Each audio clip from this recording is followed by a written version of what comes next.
Ya adalah buaya. Makanya orang Betawi kalau nikah itu pakai roti buaya. Buaya kalau sudah itu pasangannya tak bisa berpindah ke lain hati selama dia di air. Kalau dia naik ke darat itu namanya darat. Kenapa ke situ pula ceritanya? Bagaimana hukum laki-laki memegang tangan perempuan? Normal. Yang bahaya tuh laki-laki memegang tangan. Pas kita sedang duduk ceramah tiba-tiba dipegang. Saya kalau ada gitu ngelompat saya, ayo. Kawan-kawan. Kamu ya. Nauzubillah. Maksud pertanyaan ini bersalaman dengan perempuan yang tak mahram. Ustaz Somad, jangan pegang tangan perempuan yang tak mahram. Malah Ustaz Somad mending ngomong aja. Tadi kami tengok itu di Benar Meriah, Ustaz pegang tangan nenek tak apa-apa. Sembahyang mak kita. Datanglah Ustaz Somad, kau udah macam mana aku nak? Sehat mak, tak apa-apa. Tapi kalau anak gadis jangan. Anak gadis tak boleh. Li ayyut'ina ala ra'si ahadikum, dicucukkan paku dari api neraka ke kepala kamu. Khairun, lebih baik min antamus sayadam ra'atin la tahillu lahu, daripada memegang tangan perempuan yang tak mahram. Makanya saya di kampus 10 tahun dah saya mengajar, tak pernah saya pegang tangan mahasiswi. Datang mahasiswi, Ustaz, terima kasih ya Ustaz. Asal nampak dia ngulurkan tangan cepat-cepat gini. Ini tak pernah saya pelajari di Mesir. Ini saya pelajari dari Mahabharata.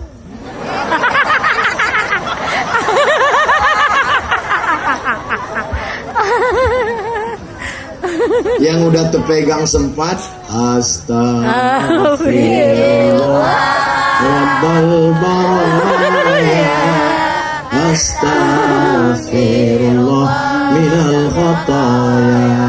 Bagaimana hukumnya pakai kawat gigi?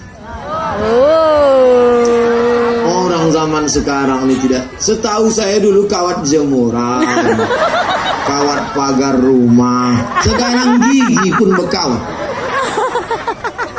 Merubah yang tak layak jadi layak, boleh. Merubah yang tak normal jadi normal, boleh.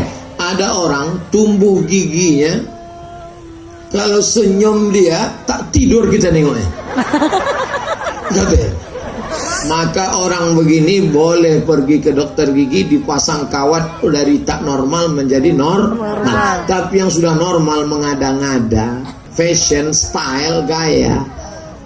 Apalagi kawat gigi tadi berwarna-warni. Hari Senin hijau, hari Selasa ungu, hari Kamis pink, hari Jumat transparan macam hantu.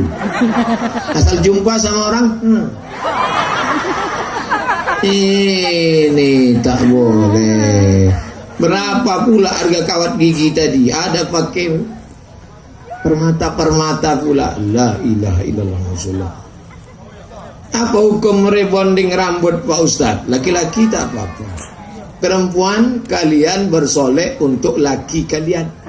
Banyak sekarang perempuan bersolek untuk laki orang lain.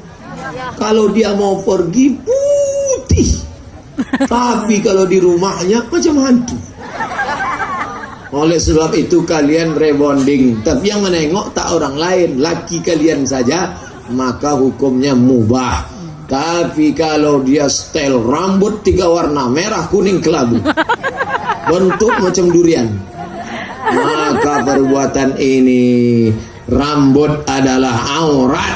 Berzina mata orang, berzina pikiran orang, gara-gara engkau membuka rambut. Tapi itu tidak terjadi di Nangro Aceh Darussalam. Amin. Bagaimana hukum ibu-ibu yang mengikat rahimnya supaya tak punya anak lagi? Namanya steril. KB terbagi 2. Yang satu boleh, yang satu tak boleh. Yang boleh namanya tanzimun nasal.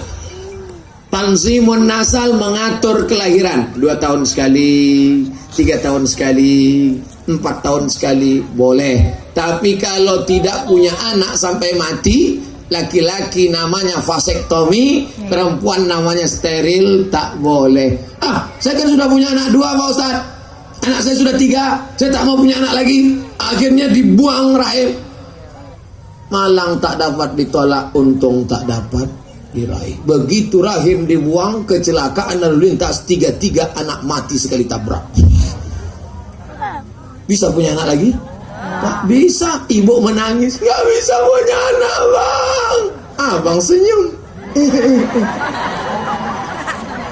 Tengok senyum mereka. Begitu juga dengan vasektomi. Vasektomi itu kalau sudah